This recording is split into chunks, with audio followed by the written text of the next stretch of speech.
13 से 18 साल की एक उम्र, इसे हम इंग्लिश भाषा में टीनेज भी कहते हैं। इस उम्र में हमारे बच्चे लगातार कड़ी मेहनत और अपनी लगन के चलते अपने सुनहरे भविष्य को एक मौका देते हैं। वहीं कुछ बच्चे कुसंगति में पड़कर कुछ ऐसे काम को अंजाम देते हैं जो समाज के लिए आगे चलकर अपवाद बनता है। आज की हमारी कहानी भी एक ऐसे बच्चे से ही जुड़ी है।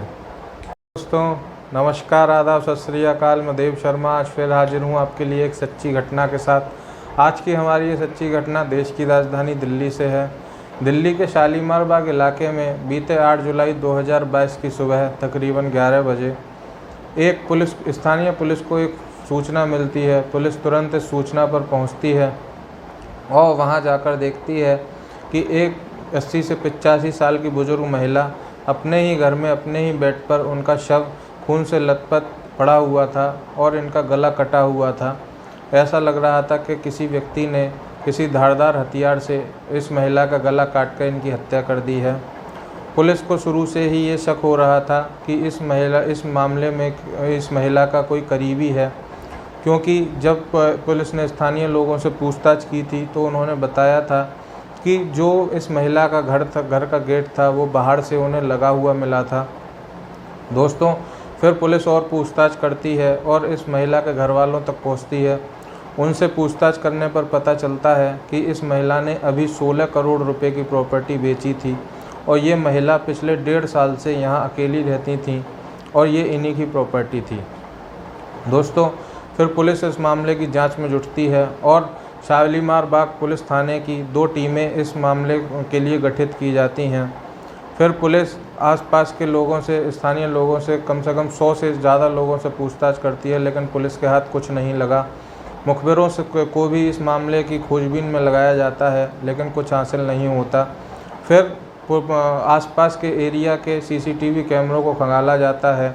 महिला की गली में एक कैमरा लगा हुआ था जिससे महिला का घर का गेट साफ दिखाई दे रहा था। उस कैमरे की सीसीटीवी फुटेज से पता चलता है कि इस घर में 7 जुलाई की रात को लगभग 9:30 बजे एक शख्स दाखिल हुआ था। इसने मुंह पर सफ़ेद कलर की तौलिया लपेटी हुई थी और यह जब अंदर हुआ था तो बाकायदे महिला ने इस व्यक्ति के लिए गेट खोला था। फिर 9:30 बजे घर के अंदर दाखिल हुआ और तकरीबन 2 घंटे के बाद 11:30 बजे ये उस घर से बाहर निकला और फिर 1 घंटे बाद ये शख्स फिर उसी घर में आता है और तकरीबन आधे से पौन घंटे रहता है और फिर चला जाता है और फिर पूरी रात नहीं आता। दोस्तों फिर जब पुलिस इस शख्स की जो सीसीटीवी फुटेज है वो घर वालों को दिखाती है, घर वाले इस शख्स को बारीकी से देखते हैं तो सबको एक ही नाम पता चलता है। दोस्तों ये शख्स कोई और नहीं था बल्कि इस दादी का पोता था। दोस्तों जब ये बात वहाँ खड़ी पुलिस को और आसपास के लोगों को और पूरी दिल्ली में जब फैलती है तो सब लोग ये सोच रहे थे कि क्या एक पोता भी अपनी दादी के साथ ऐसा कर सकता है।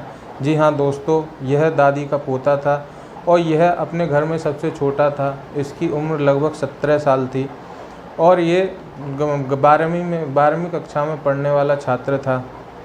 दोस्तों और जब इस मामले का खुलासा हुआ, जब ये सीसीटीवी रिपोर्ट देखी गई तो ये उस वक्त अपने स्कूल में दाखिल था। अगले ही दिन 9 जुलाई को ये सुबह ही अपने स्कूल के लिए रवाना हो गया था। दोस्तों जब स्थानीय स्कूल से इसे हिरासत में लिया जाता है और जब इससे पूछताछ की जाती है, पहले तो ये थोड़ा बहुत पुलिस को गुमराह करने की कोशिश करता है, लेकिन जब इसे सीसीटीवी रिपोर्ट दिखाई जाती है तो ये सब कुछ सच उगल देता है। दोस्तों ये पुलिस को बताता है कि ये पिछले कुछ दिनों से कुसंगत में पड़ा हुआ था और इसके जो 4 दोस्त थे वो नाबालिग नहीं थे, वो बालिग थे। ये नाबालिग है, इसकी उम्र 17 साल है। दोस्तों उन 4 दोस्तों से इसने लगभग 1.5 लाख रुपए का कर्जा ले रखा था और वो पिछले कुछ दिनों से इसे लगातार इस पर दबाव बना रहे थे अपने पैसे वापस लेने का। इसने लगभग 1.5 साल में ये पैसे इन 4 व्यक्तियों से, जो इसके दोस्त हैं, उनसे पैसे उधार लिए थे छोटी छोटी ज़रूरतों के लिए और अब कहीं ना कहीं इस पर बहुत तेज़ वो लोग दबाव बना रहे थे। जब लगातार दबाव के चलते ये परेशान हो गया तो इसने एक उपाय सोचा और उन चारों दोस्तों को भी अपने साथ शामिल किया और उनसे बोला कि कि मेरे पास पैसे तो नहीं हैं, लेकिन मेरी जो दादी हैं उन्होंने अभी जल्द ही में 16 करोड़ रुपए की प्रॉपर्टी बेची है, उनके पास बहुत पैसा है, और अगर वो हम वहाँ जाते हैं और अगर वो पैसे देती हैं तो ठीक है, नहीं तो हम उनकी हत्या करके वहाँ से मोटा पैसा वसूल कर सकते हैं। दोस्तों, फिर ये जो 4 दोस्त थे ये भी इस पर दबाव बनाने लगे इस काम के लिए, और फिर 7 जुलाई की रात को ये जो बच्चा है, नाबालिग है, ये अपनी दादी के घर जाता है और घर में एंटर होने के बाद अपनी दादी से लगभग 5 लाख रुपयों की मांग करता है, लेकिन दादी इससे पैसा देने के लिए साफ मना कर देती हैं। और फिर जब ये आक्रोश में आ जाता है तो अपनी दादी का एक सर्जिकल ब्लेड से गला काटकर हत्या कर देता है। दोस्तों, ये जो सर्जिकल ब्लेड था इसका भी इंतज़ाम इसके उन 4 दोस्तों में से एक दोस्त ने किया था। दोस्तों, फिर इसके बाद ये वहाँ पर अपने 4 दोस्तों को वीडियो कॉल करता है और अपनी दादी का गला कटा हुआ शव दिखाता है, और जब पूरी तसल्ली इसे हो जाती है कि अब मेरी दादी की मृत्यु हो चुकी है, उसके बाद ये वहाँ से 6 लाख रुपए चुराकर वहाँ से फ़रार हो जाता है। और फिर उन दोस्तों को एक स्थानीय जगह पर बुलाकर उन्हें 6 लाख रुपयों में से 1.5 लाख रुपए देकर फिर दोबारा अपनी दादी के घर आता है और वहाँ सारी अव्यवस्थित चीज़ों को व्यवस्थित करके वहाँ से फ़रार हो जाता है। फिर उसके जो दोस्त हैं वो देहरादून के लिए रवाना हो जाते हैं और ये अपने घर पर जाकर सो जाता है, और सुबह तकरीबन 8 से 9 बजे के बीच ये ऐसा दिखाता है जैसे कुछ हुआ ही नहीं, और ये अपने स्कूल के लिए रवाना हो जाता है और स्कूल पहुंच जाता है।